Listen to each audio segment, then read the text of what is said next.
He is an Army veteran and Bronze Star recipient.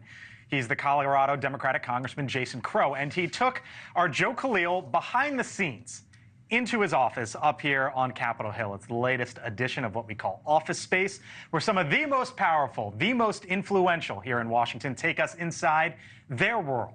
Congressman Crow here on the Hill talking about his service and what the 4th means to him.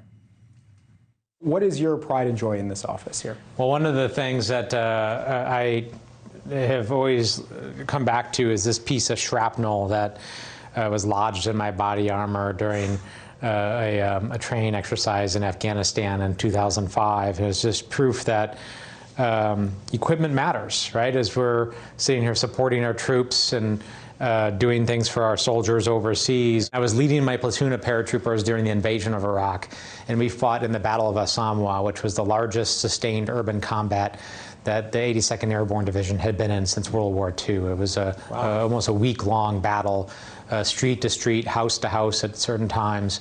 And my platoon at one point during the battle was in the lead to try to take one of the bridges over the Euphrates River, the Highway 8 bridge over the Euphrates River.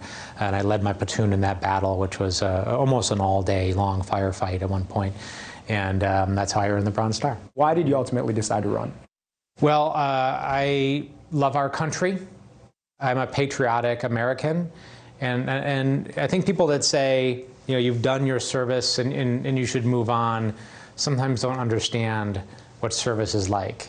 And once you lay it all on the line to serve your country and you serve with other people, that's a bug that never gets out of your system. I never forget what it's like to be that Army private, being Private Crow. When I'm sitting on the dais in an Armed Services Committee hearing or an Intelligence Committee hearing or Foreign Affairs, and we're talking about these policy issues and having debate, it's not abstract for me, because I know that there's a private, there's an airman, there's a Marine, there's a soldier somewhere in the world that has to carry out that policy. Well, there are late nights and sometimes some really, really tough days. Everyone knows that I'm a whiskey enthusiast, so you know, a lot of folks have these cabinets. I'm a big old-fashioned guy, so I like to have this available for me and the team during those late nights sometimes. What would your message be to most Americans who may be thinking about the barbecues and the fireworks, about what the 4th of July holiday is supposed to mean? We all have an obligation. Certainly spend time with your families, have fun, have the barbecue. I'm never saying don't do that. I'm going to do it too. But we all have an obligation to our country and our community, and find a way to serve. And stop demonizing each other. We're not each other's enemy. Congressman Jason Crow speaking to Joe. These are fascinating to me.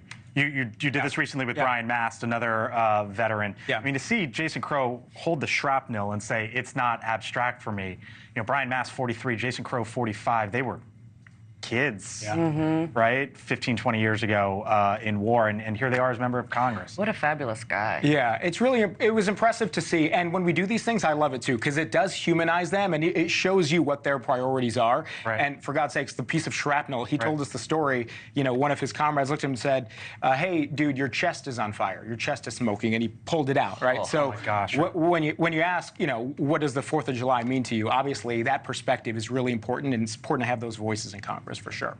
Thank you for watching, and make sure you go to joinnn.com to find NewsNation on your television provider.